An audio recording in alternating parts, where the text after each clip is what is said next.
Totally wrong అండి అది.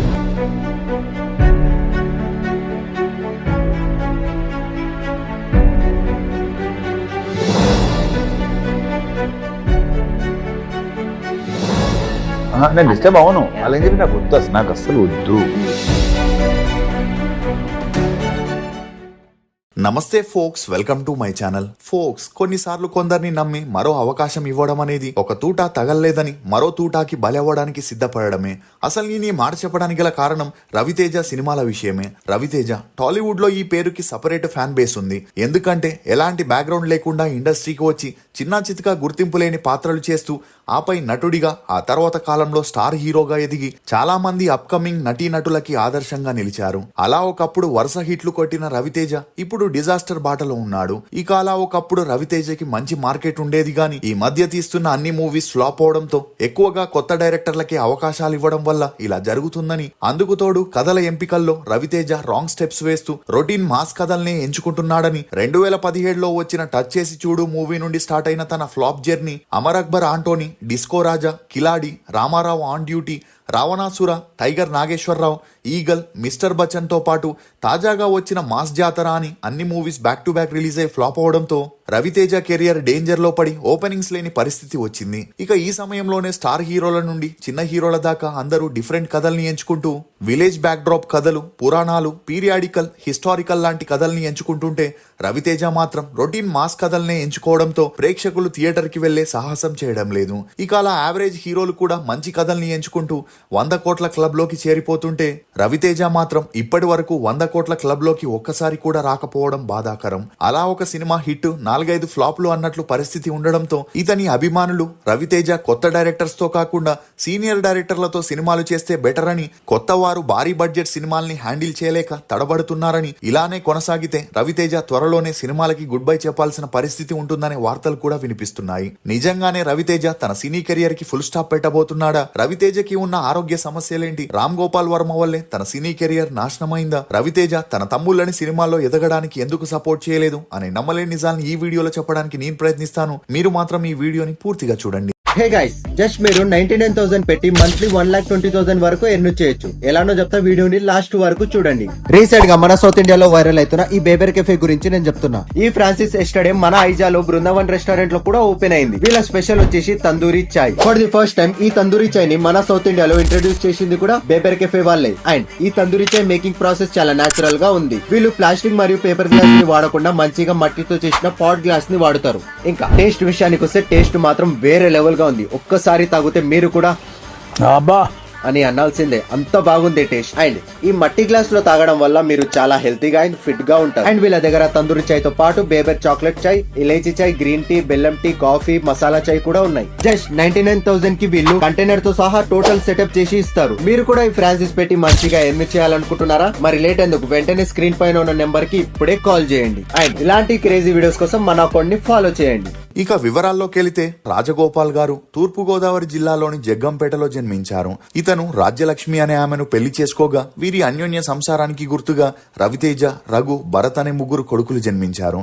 ఇక భూపతిరాజు గారు ఫార్మసిస్ట్ గా పనిచేయడంతో పని నిమిత్తం నార్త్ ఇండియా మొత్తం తిరుగుతూ ముంబై, భోపాల్ వంటి ప్రాంతాల్లో ఫ్యామిలీతో ఉంటూ వచ్చారు. కానీ ఒక స్టేజ్ లో ఇలా తిరగడం వల్ల పిల్లల చదువు పాడవుతుందని గ్రహించి తాను చేస్తున్న ఉద్యోగంని వదిలేసి విజయవాడలో ఫ్యామిలీతో కలిసి స్థిరపడ్డారు. ఇక అలా రవితేజ తన బాల్యాన్ని నార్త్ లోనే ఎక్కువగా గడపడంతో అక్కడ అమితాబ్ బచ్చన్ మూవీస్ ని చూడటం, అలా తనకి కూడా అమితాబ్ బచ్చన్ లాగే హీరో అవ్వాలని, యాక్టర్ అవ్వాలని ఇంట్రెస్ట్ చాలా ఉండింది. ఈ క్రమంలోనే అమితాబ్ బచ్చన్ లాగా మిమిక్రీ చేస్తూ స్కూల్, కాలేజెస్ లో కూడా మంచి గుర్తింపును పొందాడు. అలా విజయవాడలోని సిద్ధార్థ డిగ్రీ కాలేజీలో BA చదువుతున్నప్పుడు చదువు మీద ఇంట్రెస్ట్ లేక ఇంట్లో చెప్పకుండా చదువులకి ఫుల్ స్టాప్ పెట్టేసి చెన్నైకి వెళ్లే ట్రైన్ ఎక్కేశాడు. ఇక అలా చెన్నైకి వెళ్ళగానే తనకి ఈజీగా ఛాన్సులు వస్తాయనుకున్నా అక్కడికి వెళ్ళాక రవితేజకి ఛాన్సులకి బదులు కష్టాలు కనిపించాయి. అలా ఛాన్స్ కోసం చెన్నైలో ఉన్న ప్రతి ఒక్క ఆఫీస్ కి ఆడిషన్ కి వెళ్లినా ఎవరూ కూడా తనకి అవకాశం ఇచ్చేవారు కాదు. అలా తిరుగుతున్న క్రమంలోనే రవితేజ డైరెక్టర్ గుణశేఖర్, YVS చౌదరిని కలవడం, అలా ఈ 3కి మంచి స్నేహం కుదిరి ఒకే రూమ్ లో ఉంటూ 3 ఛాన్స్ల కోసం ట్రై చేస్తుండేవారు. ఇక అలా కొన్ని నెలలు ట్రై చేసినా ఛాన్సులు రాకపోయేసరికి తన ఆర్థిక పరిస్థితులు దారుణంగా మారి తినడానికి తిండి లేని పరిస్థితికి వెళ్లడంతో రవితేజ తమిళ్ మూవీస్ లో జూనియర్ ఆర్టిస్ట్ గా కూడా పనిచేయడం మొదలెట్టాడు. ఈ క్రమంలోనే 1990లో విజయశాంతి నటించిన కర్తవ్యం మూవీలో రవితేజకి సాయి కుమార్ ఫ్రెండ్ గా ఒక చిన్న పాత్ర చేసే అవకాశం వచ్చింది. దీంతో వచ్చిన పాత్రని వదులుకోలేక డబ్బుల కోసం నటించడం మొదలెట్టాడు. ఆ తర్వాత చిరంజీవి చేసిన హిందీలో ఆజ్కా గూండారాజ్ మూవీలో ఒక చిన్న పాత్ర చేయగా ఆ మూవీ రిలీజ్ అయి తనకి ఎటువంటి గుర్తింపు రాలేదు. అలా సంవత్సరాలు గడుస్తున్నా ఎటువంటి ప్రయోజనం లేకపోవడంతో తనకి తెలిసిన ఫ్రెండ్సే రవితేజని నువ్వు హీరో మెటీరియల్వి కాదు, సపోర్టింగ్ ఆర్టిస్ట్ గా కూడా పనికిరావు అని అవమానించడంతో రవితేజ చాలా డిసప్పాయింట్ అయి తిరిగి ఇంటికి వెళ్లలేక డైరెక్టర్ అవ్వాలని నిర్ధారించుకొని చెన్నైలో ఉంటే ప్రయోజనం లేదని తన మకాన్ని హైదరాబాద్ కి షిఫ్ట్ చేశాడు. ఈ క్రమంలోనే కొంతమంది డైరెక్టర్స్ దగ్గర అసిస్టెంట్ డైరెక్టర్ గా పనిచేసిన ఎవరూ కూడా ఇతనికి డబ్బులు ఇచ్చేవారు కాదు. ఇక అలా రవితేజ ఒక మేనేజర్ ద్వారా డైరెక్టర్ మంజులా నాయుడు గారిని కలవగా ఆమె దగ్గర సీరియల్ గా అసిస్టెంట్ డైరెక్టర్ గా నెల జీతానికి చేరాడు. అలా అక్కడ డైరెక్టర్ పూరి జగన్నాథ్ ని కలవడం వీరిద్దరికి మంచి స్నేహం కూడా ఏర్పడింది. ఈ క్రమంలోనే పూరి జగన్నాథ్ రవితేజకి కృష్ణవంశీ చేసిన నిన్నే పెళ్లాడతా మూవీకి అసిస్టెంట్ డైరెక్టర్ గా ఛాన్స్ ఇప్పించడంతో రవితేజ ఆనందానికి అవధులు లేకుండా పోయాయి. ఇక ఈ మూవీ సమయంలోనే రవితేజకి బ్రహ్మాజీతో మంచి పరిచయం ఏర్పడింది. అలా షూటింగ్ జరిగేటప్పుడు లంచ్ బ్రేక్ లో రవితేజ తన తోటి అసిస్టెంట్ డైరెక్టర్స్ పై జోక్స్ వేస్తూ అందరినీ నవ్విస్తుండడంతో ఇది చూసిన కృష్ణవంశీ రవితేజతో నిన్నే పెళ్లాడతా మూవీలో ఒక కామెడీ సీన్ ని చేపించాడు. అలా ఈ మూవీ 1996లో రిలీజ్ అయ్యి బ్లాక్ బస్టర్ హిట్ అయిన రవితేజ పాత్రకి మాత్రం ఎటువంటి గుర్తింపు రాలేదు. ఇదిలా ఉంటే కృష్ణవంశీ సింధూరం మూవీని ప్లాన్ చేసి బ్రహ్మాజీని హీరోగా పెట్టుకుని సెకండ్ హీరో కోసం వెతుకుతున్నప్పుడు బ్రహ్మాజీయే రవితేజని సెకండ్ హీరోగా రికమెండ్ చేయగా ఈ మూవీ 1997లో రిలీజ్ అయి బాక్సాఫీస్ వద్ద బోల్తా కొట్టిన రవితేజ పాత్రకి మాత్రం మంచి గుర్తింపు వచ్చింది. దీంతో శ్రీను వైట్ల డైరెక్షన్ లో నీకోసమే అనే మూవీని చేయగా ఆ మూవీ కూడా రిలీజ్ అయి అంతలా ఆడలేదు గాని ఈ మూవీలో రవితేజ నటనకి గాను నంది అవార్డు ని అందుకున్నాడు. ఇక రవితేజ టాలెంట్ ని గుర్తించిన పూరి జగన్నాథ్ తనతో ఇట్లు శ్రావణి సుబ్రహ్మణ్యం అనే మూవీని చేయగా ఎటువంటి రెమ్యూనరేషన్ తీసుకోకుండానే రవితేజ ఆ మూవీని కంప్లీట్ చేయడం జరిగింది.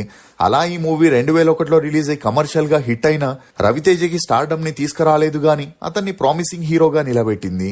ఇక ఇదిలా ఉంటే పూరి జగన్నాథ్ ఈడియట్ మూవీ స్టోరీని రాసుకొని మొదటగా పవన్ కళ్యాణ్ కి చెప్పగా అతను ఒప్పుకోకపోవడంతో ఆ తర్వాత మహేష్ బాబుకి నరేష్ కి వినిపించిన వారు కూడా ఇంట్రెస్ట్ చూపించకపోవడం, నాగార్జున కూడా ఆ స్టోరీ తనకి సెట్ అవ్వదని రిజెక్ట్ చేయడంతో తెలుగులో ఈ స్టోరీ వర్కౌట్ అవ్వదని కన్నడలో పునీత్ రాజ్ కుమార్ కి చెప్పి అప్పు అనే పేరుతో ఆ మూవీని చేయగా అక్కడ ఈ మూవీ రిలీజ్ అయి బ్లాక్ బస్టర్ హిట్ అయింది.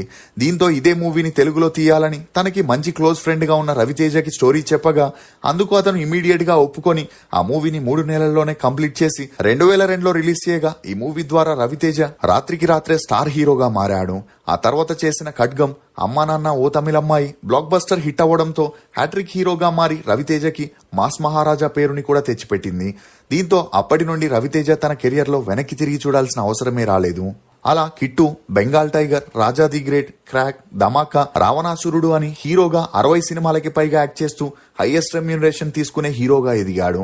ఇక స్టార్డమ్ వచ్చే కొద్దీ రవితేజ పేరు మీరా జాస్మిన్, ఇలియానాతో కూడా గట్టిగా వినిపించిన అది సినిమా షూటింగ్స్ లో హీరో హీరోయిన్ల మధ్య ఉండే అండర్స్టాండింగే తప్ప సీరియస్ రిలేషన్ కాదని చెప్పొచ్చు. ఇదిలా ఉంటే రవితేజ తన మేనమామ కూతురైన కళ్యాణి గారిని 2002 మే 26న పెళ్లి చేసుకోగా వీరి అన్యోన్య సంసారానికి గుర్తుగా ఒక అబ్బాయి ఒక అమ్మాయి కూడా జన్మించారు. అలా అన్ని బాగానే సాగుతున్న తన తమ్ముల కెరియర్ మాత్రం అటు ఇటుగా ఉండడంతో రవితేజ ఎప్పుడూ వారి గురించి ఆలోచిస్తుండేవాడు. అంతేకాకుండా తన తమ్ముళ్లు తరచూ డ్రంక్ అండ్ డ్రైవ్ లో దొరకడం, డ్రగ్స్ కేసులో పోలీసులకి పట్టుబడడంతో దీని ద్వారా రవితేజకి చాలా వరకు నెగిటివిటీ వచ్చింది. ముఖ్యంగా తన పెద్ద తమ్ముడు భరత్ ఎవరి మాట వినకుండా తనకి నచ్చినట్లు 2 పెళ్లిళ్లు చేసుకోవడం, తల్లిదండ్రుల మాటలు కూడా పట్టించుకోకపోవడంతో ఇలా వదిలేస్తే అవ్వదని తను నటించిన కొన్ని మూవీస్ లో క్యారెక్టర్ ఆర్టిస్ట్ గా కూడా తన 2 తమ్ముళ్లకి రవితేజ ఛాన్స్ ఇప్పించిన వీరి యాక్టింగ్ అంతంత మాత్రమే ఉండడంతో ఎవరూ కూడా వీరికి ఛాన్స్ ఇచ్చేవారు కాదు. ఒకవేళ ఇచ్చిన సెట్ లో తరచూ గొడవ చేయడం, టైంకి షూటింగ్ కి రాకపోవడంతో వీరికి పూర్తిగా ఛాన్సులు తగ్గిపోయాయి. ఇదిలా ఉంటే 2017లో భరత్ ఒక పార్టీ ముగించుకొని శంషాబాద్ లోని హోటల్ కి వెళ్లి మద్యం తీసుకొని తిరిగి ఇంటికి వస్తుండగా రాత్రి 9:40 కార్ స్పీడ్ గా డ్రైవ్ చేసుకుంటూ ఆగి ఉన్న లారీకి గుద్దడంతో భరత్ అక్కడికక్కడే ఈ లోకాన్ని వదిలి వెళ్లిపోయాడు. ఇక అలా తన తమ్ముడు మరణించిన విషయం పోలీసులు రవితేజకి మరియు అతని ఫ్యామిలీకి ఇన్ఫార్మ్ చేసిన ఎవరూ కూడా అతని చివరి చూపుకి రాలేదు. దీంతో రవితేజ చిన్న తమ్ముడు రఘు ఉస్మానియా హాస్పిటల్ నుండి బాడీని తీసుకొని నేరుగా మహాప్రస్థానం ప్లేస్ కి వెళ్లి అక్కడే అంత్యక్రియల్ని జరిపించారు. ఇక అలా కుటుంబీకులు భరత్ చివరి చూపుకి రాకపోవడంతో సోషల్ మీడియాలో విపరీతమైన చర్చ జరగడంతో పాటు రవితేజని అందరూ విమర్శించడం మొదలెట్టారు. ఇదిలా ఉంటే బాలీవుడ్ లో షారుఖ్ ఖాన్, సల్మాన్ ఖాన్ 60+ అయినా కూడా వారి ఫేస్లని బాడీలని ఇప్పటికీ యంగ్ గానే మెయింటైన్ చేస్తూ మూవీస్ చేస్తున్నారు. కానీ రవితేజ 50+ అయినప్పటికీ ఫేస్ బాడీ చాలా స్ట్రింక్ అయి లీన్ అవ్వడంతో తనకేవైనా ఆరోగ్య సమస్యలున్నాయా అని చాలా మందిలో డౌట్స్ మొదలయ్యాయి. నిజానికి రవితేజ అనోరెక్సియా అనే ఆకలి వేయని వ్యాధితో బాధపడుతున్నట్లు తెలుస్తుంది. దీంతో ఎక్కువగా ఆకలి వేయకపోవడంతో బాడీ ఫేస్ అంతా డల్ అయిపోయిందని, అందువల్లనే బాడీ కూడా స్ట్రింక్ అయిపోతుందనే వార్తలు కూడా వినిపిస్తున్నాయి. ఇదిలా ఉంటే రవితేజ సినిమాలు వరుసగా ఫ్లాప్ అవ్వడానికి రామ్ గోపాల్ వర్మ అనే వార్తలు కూడా వినిపిస్తున్నాయి. ఎందుకంటే మిరపకాయ లాంటి సెన్సేషనల్ హిట్ తర్వాత రవితేజ రామ్ గోపాల్ వర్మ దర్శకత్వంలో దొంగల ముఠా అనే మూవీని చేయగా ఆ రోజుల్లో కేవలం 4 రోజుల్లోనే ఆ మూవీ షూటింగ్ ని పూర్తి చేసుకుని దేశంలోనే అరుదైన రికార్డ్ ని క్రియేట్ చేశారు. అలా మంచి హైప్ తో రిలీజ్ అయిన దొంగల ముఠా మూవీ డిజాస్టర్ అయింది. ఇక అలా అక్కడి నుండే రవితేజ మార్కెట్ కూడా పడిపోవడం మొదలైందని చెప్పొచ్చు.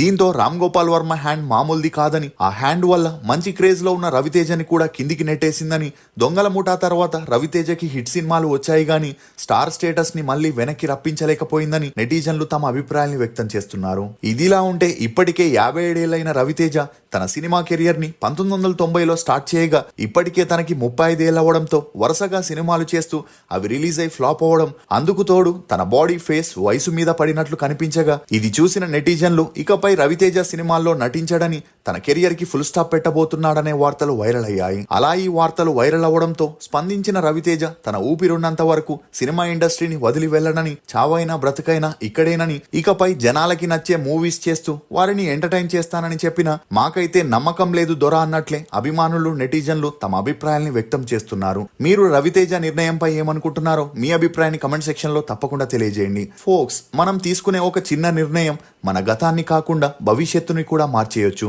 ఇది ఫోక్స్ రవితేజ గురించి కొన్ని నమ్మలేని నిజాలు. ఈ వీడియో మీద మీ అభిప్రాయాన్ని కమెంట్ సెక్షన్ లో తప్పకుండా తెలియజేయండి. మేము చేసిన ఈ వీడియో మీకు నచ్చినట్లయితే ఒక లైక్ ద్వారా మీ సపోర్ట్ ని మాకు తెలియజేయండి. For more interesting videos please subscribe to CR voice.